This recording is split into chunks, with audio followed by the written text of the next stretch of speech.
ఇంకొకసారి praise the lord. పరమా జీవము నాకు నివా, తిరిగి లేచెను నాతో నుండా. పరమా జీవము నాకు లేచెను నాతో నుండా. నిరంతరము నన్ను నడిపించును, మరల వచ్చి యేసుకొని పోవును. నిరంతరము నన్ను నడిపించును, మరల వచ్చి యేసుకొని పోవును. యేసు చాలును, అందరు గట్టిగా యేసు చాలును. ఏ సమయమైనా ఏ స్థితికైనా నా జీవితములో యేసు చాలును. సాతాను శోధనలధికమైన సొమ్మసిల్లక సాగి వెళ్ళెదను. అందరం సాతాను శోధన సొమ్మసిల్లక సాగి వెళ్ళెదము. లోకము శరీరము లాగినను, లోబడక నేను వెళ్ళెదను. లోకము శరీరము లాగినను, లోబడక నేను వెళ్ళెదను. అందరం యేసు చాలును, బిగ్గరగా చాలును. హల్లెలూయా హల్లెలూయా. ఏ సమయమైనా ఏ స్థితికైనా నా జీవితములో యేసు చాలును. పచ్చిక బయలలో పరుండ చేయును, శాంతి జలము చెంత నడిపించును. పచ్చిక బయలలో పరుండ చేయును, శాంతి జలము చెంత నడిపించును. అనిశము ప్రాణము తృప్తి పరచును, మరణలోయలో నన్ను కాపాడును. అనిశము ప్రాణము తృప్తి పరచును, మరణలోయలో నన్ను కాపాడును. అందరం యేసు చాలును, యేసు చాలును. హల్లెలూయా హల్లెలూయా. ఏ సమయమైనా ఏ స్థితికైనా నా జీవితములో యేసు చాలును. పరమా జీవము నాకు నివా, తిరిగి లేచెను నాతో నుండా. పరమా జీవము తిరిగి లేచెను నాతో నుండా. నిరంతరము నన్ను నడిపించును, మరల వచ్చి యేసుకొని పోవును. నిరంతరము నన్ను నడిపించును, మరల వచ్చి యేసుకొని పోవును. అందరం యేసు చాలును చాలును, యేసు చాలును చాలును. ఏ సమయమైనా ఏ స్థితికైనా నా జీవితములో యేసు చాలును. నా జీవితములో యేసు చాలును. హల్లెలూయా.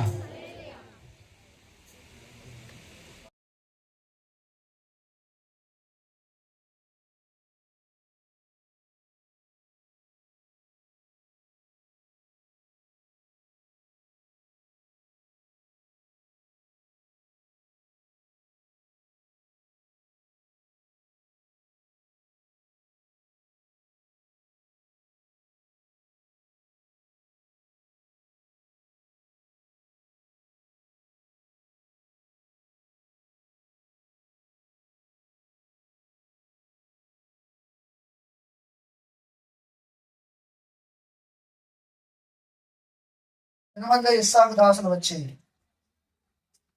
తాను తవ్విన బావిని గుర్చి అతనికి తెలియచేసి, మాకు నీళ్లు కనబడినని చెప్పారు గనక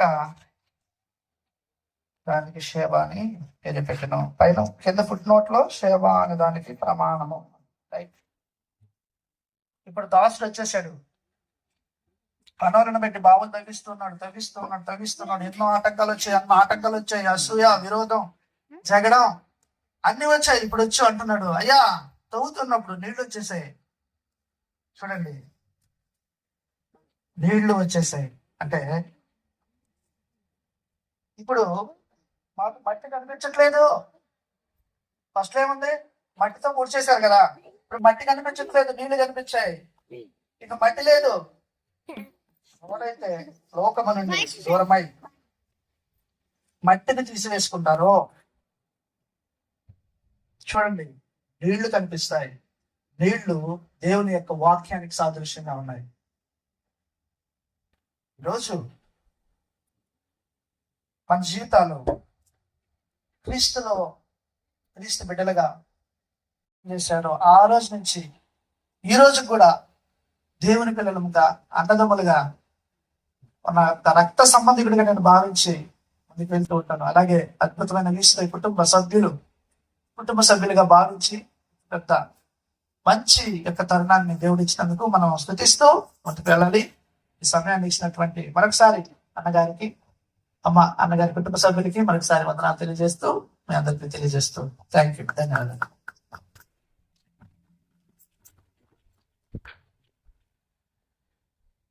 చాలా సంతోషం. మంచి వర్తమానం విన్నాం కదా. మన మధ్యలోకి దూర ప్రాంతం నుంచి వచ్చి శ్రేష్టమైనటువంటి వాక్యాన్ని అందించి మనను బలపరిచినటువంటి సిను బ్రదర్ కుటుంబం కొరకు మనం ప్రార్థన చేయాల్సిన వారంగా ఉంటున్నాం. అవును ప్రియులారా, ఈ కుటుంబం దాకా బ్రదరు సాక్షి చెబుతూ ప్రార్థన విజ్ఞాపనలు చేసిన కుటుంబం. ఈ కుటుంబం యొక్క ప్రార్థన విన్న దేవుడు ఈ కుటుంబం ఆనాడు ఈ అబ్రహాము బావులు తవ్వించాడు, అసూయ చేత మూర్చారు, ఇస్సాకు వాటిని మరలా తవ్వించాడు. ఎందుకు తవ్వించినాడు? అందరూ అభివృద్ధి పొందాలి అని. ఈ కుటుంబం కూడా ఇదిగో ఎంతో పరిచర్య చేశారు ఈ గ్రామంలో కదా. ఇద్దరు టీచర్లే కదా అయ్యా, ఇద్దరు టీచర్లే. మాకు తెలియదు కానీ మా పెద్దవారు, మాది గోగులపల్లి కాబట్టి అందరు చెప్తారు. సిగపేటలో ఉన్నటువంటి కండే శామ్యుల్ అయ్యవారు అని పెద్దోళ్ళని అడిగితే వాళ్ళు చెప్తారు. ఇక్కడ గ్రామస్తులను అడిగితే చెప్తారు వారి యొక్క పరిచర్య ఏంటో. ఈ ప్రాంతం నుంచి బట్టకాగుళ్ళకు పోయి ఆ అడవి ప్రాంతంలో సైకిల్ తొక్కుకుంటూ పోయి పోయి పోయి పోయి అక్కడ సంఘాన్ని కట్టి అక్కడ పరిచయం చేయడం అంటే ఏం, వారిద్దరికి ఎంత ఉద్యోగాలు ఉన్నాయి, ఎంత అమౌంట్, ఎంత శాలరీ వస్తుంది? కాపుగా ఉండొచ్చుగా. ఇది దేవుని యొక్క సంకల్పం, దేవుని యొక్క ప్రణాళిక. వారు కట్టబడాలి, నశించిపోయే ఆత్మల కొరకు వారు ఆరాటపడినటువంటి ఆ విధానాన్ని జ్ఞాపకం చేసుకోవాలి. ఏలీ కుమారులు ఏమైపోయారు? చనిపోయారు, నాశనం అయిపోయారు, చనిపోయారు. వారిని చంపాలని లోపల ఉన్నది గనుక దేవునికి ఉద్దేశం. ఎందుకంటే సంఘవస్తులను, సంఘానికి వస్తున్నటువంటి వారిని పాడు చేసినటువంటి వారిని చంపేశారు. అయితే దేవుడు అంటాడు, నన్ను గణపరిచే వారిని నేను గణపరుస్తాను. హల్లెలూయా. నన్ను తృణీకరించే వారిని నేను తృణీకరిస్తాను అన్నాడు. ఆ మాట సమూయేలు గ్రంథంలో ఉండదు. దేవుని సన్నిధి అంటే అంత భయము, భక్తి కలిగినటువంటి కుటుంబం కనుకనే ఈనాడు వారు కుమారులు చేయనటువంటి సేవ, ఈ యూసీవై పరిచర్య, ఈ యొక్క ఇంత పెద్ద అనుచితమైనటువంటి బాధ్యతను మనమళ్ళకి ఇవ్వడం అనేది దేవుని యొక్క భాగ్యమే కదా. ఎంత ధన్యత! వారి ప్రార్థన విజ్ఞాపనలే అని నా ప్రగాఢ నమ్మకం. వారు వదిలి వెళ్ళినటువంటి సేవను కొనసాగించడం అని దేవుని చిత్తం.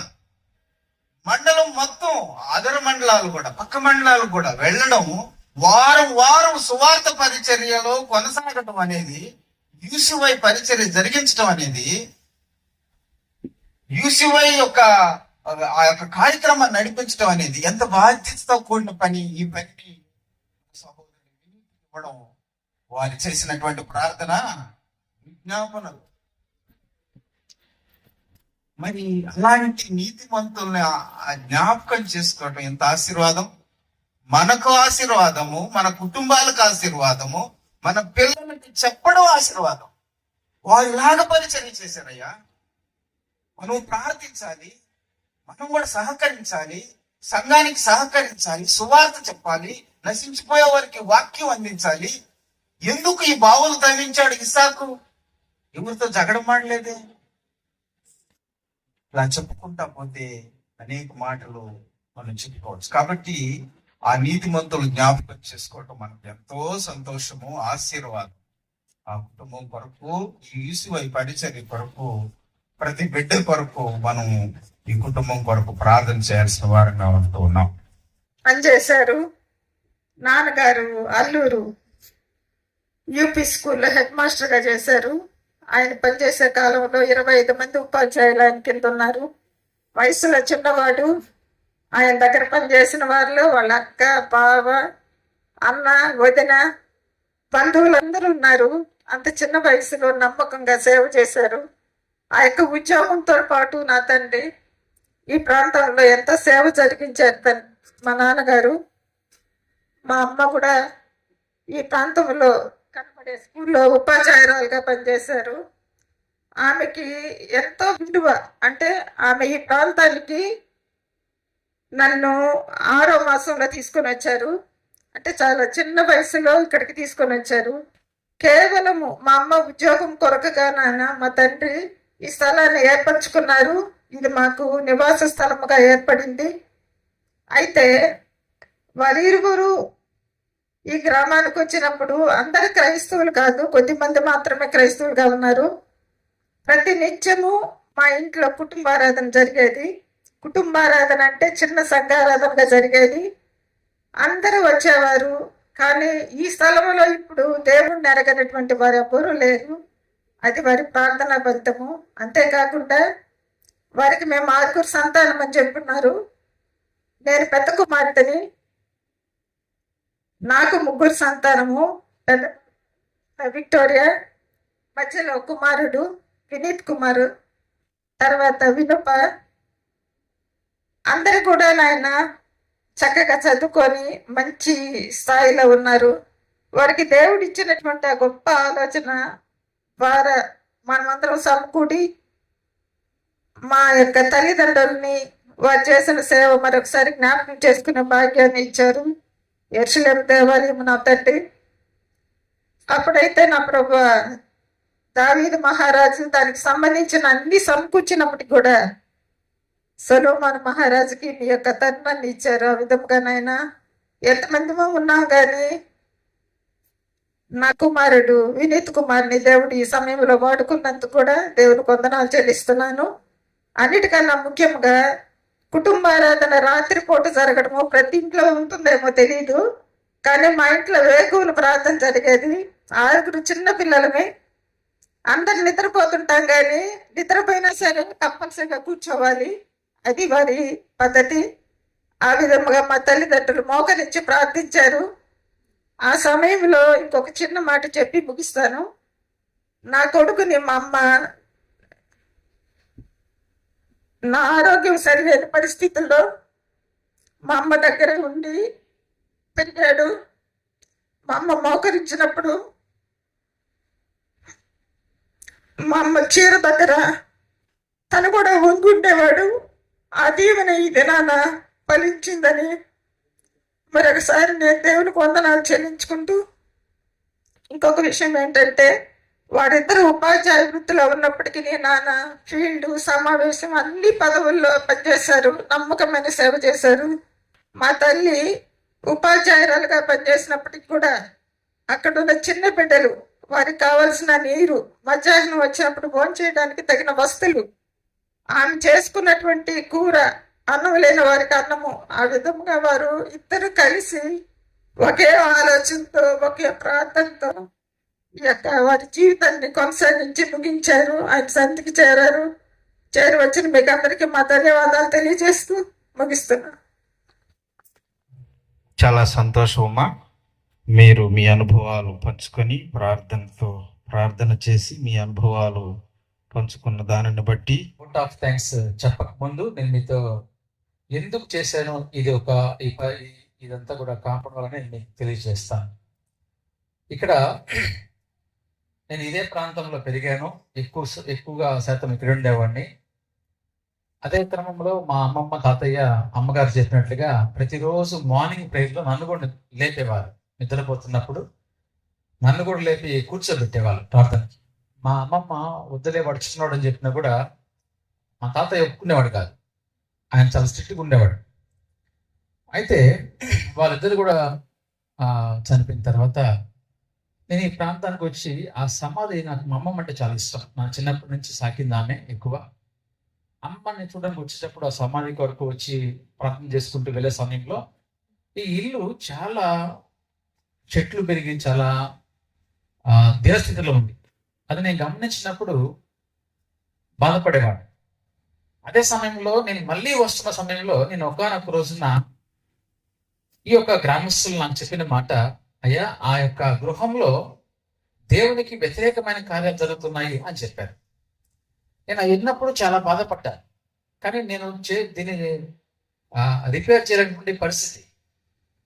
నేను ఆ మాటను చాలాసార్లు విన్నప్పుడు నేను బాధపడి ఎలాగైనా దీన్ని చేయాలి అనేటువంటి పరిస్థితి వచ్చినప్పుడు ఆ సమాధి కూడా మా అమ్మమ్మది చాలా డౌన్లో ఉండేది. మా నాన్నగారు గత సంవత్సరం నిద్రించారు ఆగస్టు మాసంలో. ఆయనకి మా అమ్మమ్మ అంటే చాలా ఇష్టం. మా తాతయ్య అదేవిధంగా మా నాన్నమ్మ తాతయ్య వాళ్ళ సమాధులు అన్నీ కూడా ఆ రోజులు చనిపోయారు కాబట్టి వాళ్ళకి చాలా డౌన్లో ఉండేది. అవన్నీ కూడా హైట్ చేయాలని చెప్తుండేవాడు నాకు. అందుని బట్టి మా నాన్న నేర్పించిన మార్గాన్ని బట్టి ఆయన ఆశను నేను తీరుద్దామని చెప్పి మొట్టమొదటిగా నాన్న సమాధితో పాటు వాళ్ళకి కూడా అన్ని హైట్ లేపాడు. ఆ తర్వాత దీని గురించి మళ్ళీ ఆలోచించాను. మళ్ళీ ఒకసారి వచ్చాను, చూశాను. అప్పుడు కూడా ఇవే మాటలు వింటున్నాం. కానీ నేను గమనించిన విషయాలు ఏంటంటే, విచక్షణ అనేది ఎవరైతే ఆ పని చేస్తున్నారో వాళ్ళకి విచక్షణ జ్ఞానం లేదు అని నాకు తెలుసు. ఎందుకంటే వాళ్ళ తల్లిదండ్రులు వారిని దేవుళ్ళు పెంచలేదేమో అని నాకు అనిపించింది. ఈ యొక్క గృహము ఎంతో భక్తిపరుల గృహము అని నాకు తెలుసు.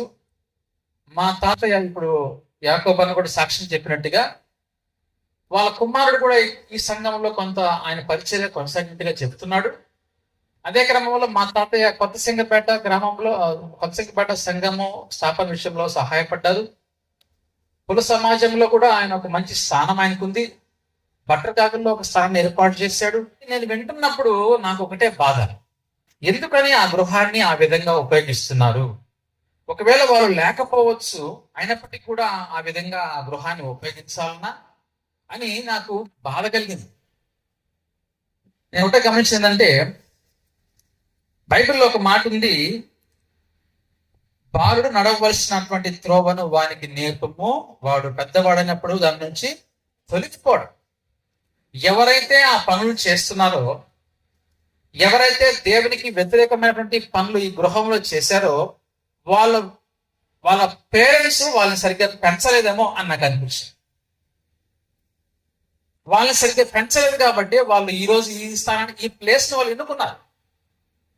ఎన్నో ప్రాంతాలు ఇక్కడ ఉన్నాయి, అయినప్పటికీ కూడా విచక్షణ కోల్పోయి ఒక మంచి హెడ్ మాస్టర్, సేమ్ టైంలో ఒక మంచి పాస్టర్, అదేవిధంగా సేవకుల్ని ప్రేమించినటువంటి కుటుంబం, దీన్ని మనం పాడు చేయకూడదు అనేది విచక్షణ లేదు. అంటే తల్లిదండ్రులు వాళ్ళని సక్రమంగా పెంచలేదు అని నాకు అర్థమైంది. కాబట్టి ఎవరైతే ఇక్కడ కూర్చున్నారో, మీ బిడ్డల్ని మంచిగా పెంచకపోతే మీ బిడ్డల వల్ల సమాజానికి ఎంతో నష్టం ఉందని నేను మీకు తెలియజేస్తా ఉన్నా. దేవునికి వ్యతిరేకమైన పనులు చేశారని నేను ఆలోచించి, నా దగ్గర డబ్బులు అంతగా లేనప్పటికీ కూడా నేను ఒక నిర్ణయం తీసుకొని మా అమ్మతో పంచుకొని, అంతకంటే ముందుగా మా అక్క ఒకటే చెప్పింది, ఈ స్థలము మనది కాబట్టి నువ్వు దీన్ని జాగ్రత్తగా చేయమన్నప్పుడు నేను క్లీనింగ్ వర్క్ కాకుండా దీన్ని పూర్తిగా కాంపౌండ్ కట్టేసి ఈ కాంపౌండ్ వాళ్ళలో ఏదైనా మంచి పని చేయాలి అని అనుకున్నా. పూర్వవైభవం నేను తీసుకొని రావాలి. ఈ రోజున ఏలియా బిడ్డలు ఏమైపోయారు? ఆ శాపం అనేది దేవుడు ఖచ్చితంగా ఒకరోజు ఇస్తాడు. ప్రతి దానికి ఒకరోజు ఉంటుంది. అందుకోసమే మన బిడ్డల్ని దేవుల్లో పెంచాలి. ఈరోజు నాకు ఎలా వచ్చింది ఆలోచన ఇది? ఒక మనవడిగా నేను ఉన్నాను కదా. ఎందుకు వచ్చింది ఆలోచన? మా మా నాన్నగారు నా విధంగా పెంచాడు. ఆ డబ్బులు నేను దాచిపెట్టుకోవచ్చు, ఆ డబ్బులు నా అకౌంట్లో వేసుకోవచ్చు. నేను ఆ విధంగా ఆశించలేదు. నా పూర్వీకులు నన్ను పెంచినటువంటి మా నాన్నమ్మ, మా అమ్మమ్మ, తాతయ్య, మేము సైకిల్లో వచ్చేవాడిని మా తాతయ్య తీసుకొని వచ్చినప్పుడు. ఎందుకు వాళ్ళ గృహం అయిపోవాలి ఇలా అంటుంటే నేను వచ్చినప్పుడు అందరూ అడిగాను, ఏం చేస్తాము? ఒక స్థలాన్ని మనము పాడు చేస్తున్నప్పుడు అది ఎంత బాధండి. కనుక ప్రభువుని ప్రియమైన దేవుని బిడ్డలారా, ఖండించేటువంటి ఒకడు ఉండాలి. అందుకోసమే జాగ్రత్తగా ఆలోచించండి. ఆశీర్వాదాలు ఈరోజు మీ కుటుంబంలో లేవు అంటే దానికి కారణం ఒకటే, యెహోవా యందు భయభక్తులు కలిగి ఆయన త్రోవ నడుచు వారందరూ. కింద మనం గమనించినప్పుడు నీ చేతుల కష్టాన్ని తింటావు, నీ లోగిట నీ భార్య ఫలించే ద్రాక్షవల్లి వలె ఉంటుంది. అదే సమయంలో నీ పిల్లలు నువ్వు చూస్తావు, నీ దేవుడు దీవిస్తాడు. ఎందుకు వచ్చాయి ఈ దీవెనలు? 128 కీర్తనలో. ఈ చదువుకుంటా వెళ్ళిపోవడం కాదండి. ఈ రోజు నీ కుటుంబ పరిస్థితి అలా ఉందంటే నువ్వు చేసినటువంటి దేవునికి వ్యతిరేకమైన పనులు. ఈ రోజు నీవు భయభక్తులు లేకుండా ఇష్టానుసారంగా ప్రవర్తిస్తున్నావంటే, ఒక త్రాగుడికి బానిసైపోయి ఒక వ్యభిచారం చేస్తూ ఎక్కడ చేస్తున్నావు అనేటువంటి విచక్షణ నీవు కోల్పోతున్నావంటే నీ పరిస్థితి ఎలా ఉంది ఈ రోజున? ఆలోచించాలి మనందరం కూడా. క్రైస్తవ బిడ్డలుగా, దేవుని నమ్ముకున్న బిడ్డలుగా దేవుని వాక్యాన్ని పక్కన పెట్టి నీవు దేవుని యొక్క జ్ఞానాన్ని పూర్తిగా కోల్పోయి సాతాను యొక్క జ్ఞానంతో నింపబడి ఈరోజు నేను బాగు చేస్తున్నప్పుడు 100 మంది వచ్చి నన్ను అడుగుతున్నారే. ఆలోచించాలండి నీ అందరు కూడా. ప్రభువును ప్రియమైన దేవుని బిడ్డలారా, దేవుణ్ణి మనం దుఃఖపరచకూడదండి. పిల్లల్ని చిన్నప్పటి నుంచి దేవునిలో పెంచండి. అప్పుడు దేవుడు వాళ్ళకి మంచి జ్ఞానము, మంచి ఆలోచన, ఎవరితో ఎలా మాట్లాడాలి, ఇవన్నీ కూడా మనం నేర్చుకుంటాం. ఈరోజు అందుకోసం నేను నిర్ణయం తీసుకున్నా. కాబట్టి మనకు ఆశీర్వాదాలు మీ కుటుంబంలో లేవు అంటే నీ ప్రవర్తన సరి చేసుకో. నీ ప్రవర్తన దేవునికి అప్పచెప్పు, దేవుడు సరి చేస్తాడు, ఆయనకు అప్పచెప్పు. నీవు ఈ రోజున త్రాగబోతుగా, వ్యభిచారిగా ఉంటే నీ బిడ్డలు కూడా అదే విధంగా తయారవుతారని తెలియజేస్తా ఉన్నా. దేవుని వాక్యం అంటా ఉంది, నన్ను ప్రేమిస్తే నేను నిన్ను ప్రేమిస్తాను. ఈరోజు మనం ఆయన్ని ప్రేమిస్తున్నాము అంటే దేవుని వాక్య ప్రకారంగా జీవించాలి. ఈరోజు ఎంతో సంతోషం. నేను రాత్రి వాతావరణం మారిపోతే ఆ ప్రాంతం మేము ఉన్నటువంటి ఆ ఇల్లు దగ్గర ఆ ప్రాంతంలో మేము ఎడైతే మా అమ్మమ్మ కూర్చో ఉంటుందో ఆ ప్లేస్కి వెళ్ళి కరెక్ట్ నేను మోకాళ్ళని ప్రార్థన చేశా. అయ్యా నీకు స్తోత్రం ప్రభా, వాతావరణం మారిపోతా ఉంది నాయనా, ఒక్క రోజు నాకు సమయం ప్రభా, అందరం కూడుకోవాలి, సాక్ష్యం చెప్పాలి, వాళ్ళ పూర్వ వైభవాన్ని మనం తీసుకొని రావాలి ప్రభా, మిమ్మల్ని నమ్ముకున్న బిడ్డలయ్యా అడిగినప్పుడు దేవుడి రోజు నాకు ద్వారాలు తెచ్చాడు. హల్లెలూయా. కనుక ప్రభునందు ప్రియమైన దేవుని బిడ్డలారా, ఎంతో చరిత్ర కలిగిన సంఘాలు మన సంఘం, ఎంతో చరిత్ర కలిగిన సంఘాలు. వాక్యం చదువుకుంటూ వెళ్ళిపోవడం కాదు, రాత్రి మగ్గులు వాక్యం చదవడం కాదు, ఆ వాక్యాన్ని ఎంతవరకు నువ్వు అన్వయించుకుంటున్నావు, ఆ వాక్య ప్రకారంగా నువ్వు ఎంతవరకు జీవిస్తున్నావు. జీవించేవాడు నాలాగుంటాడు. అర్థమవుతుందండి? ఆలోచిస్తాడు. అన్ని విషయాల్లో ఆలోచన కలిగి మనము ముందుకు వెళ్ళేటువంటి పరిస్థితుల్లో ఉండాలి అని నేను మీకు తెలియజేస్తా ఉన్నా. అదేవిధంగా నాకెవరైతే సహకరించారు, మరి ఈ యొక్క లోకల్లో కూడా నాకు జాన్ మామ వాళ్ళ కుటుంబము, దినకర్ వాళ్ళ కుటుంబము, శేఖర్ మామ వాళ్ళ కుటుంబం అంతా కూడా ఈ యొక్క సమయంలో మాకు సహకరించారు. వాటర్ ఇవ్వడము, వాళ్ళందరూ కూడా ప్రత్యేకంగా వందనాలు తెలియజేస్తున్నారు వాళ్ళ కుటుంబాలకు. అదేవిధంగా మన స్థానిక సంఘ కాపరి యోహాన్ పాస్టర్ గారు, వారు కూడా చెప్పిన వెంటనే అనౌన్స్ చేశారు. యాకోబ్ అన్న గారికి, అహరోన్ అన్న గారికి, కమిటీ వారందరికీ వందనాలు. వారు కూడా అనౌన్స్ చేపించి అందరిని కూడా ఈ విధంగా తీసుకొచ్చినందుకు మీకు వందనాలు తెలియజేస్తున్నాను. అదేవిధంగా ఈ ఫ్లెక్స్లు ఎవరైతే చేశారో మరి మా సహోదరుడు సుకుమార్ బ్రదర్కి, వారికి వందనాలు తెలియజేస్తున్నాను. ఈ యొక్క క్లీనింగ్ విషయంలో మనకు జేమ్స్ బ్రదర్, మా సంఘస్థులు జేమ్స్, వినయ్ వాళ్ళు వచ్చి చేశారు.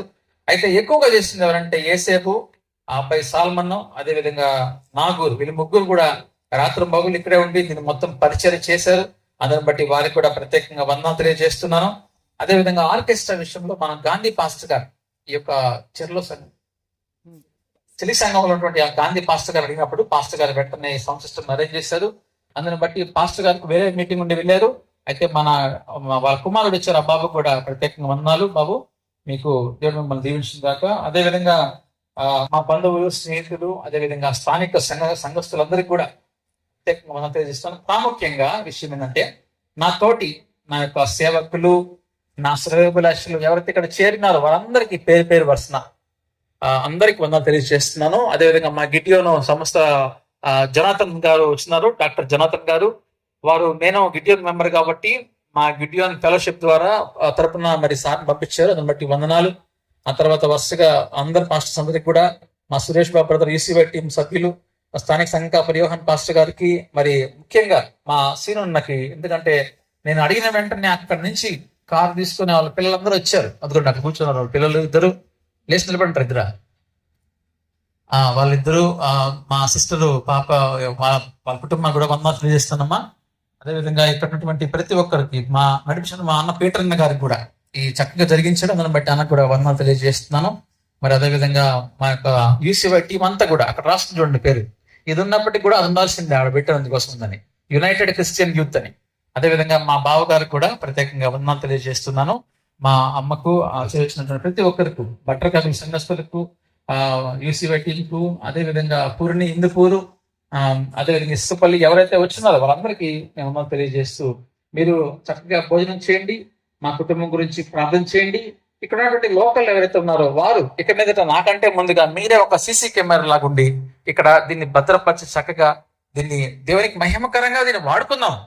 ఎవరైనా ప్రార్థన చేసుకున్నామంటే చక్కగా చేసుకోవచ్చు, అలా దీన్ని వాడదాము. ప్రభు చిత్తం అయితే నెక్స్ట్ ఇయర్ ఇక్కడ ఒక చిన్న ప్రేయర్ సెల్ ని నిర్మించి వాళ్ళ పేర్లతోటి పెట్టాలని ఆలోచిస్తున్నాను. దేవుడు నాకు ఆశిస్తే నేను నెక్స్ట్ ఇయర్ దాన్ని ప్రారంభం చేయాలని తెలియజేస్తూ మాటలు ముగిస్తున్నాను. అందరికీ వందనాలు.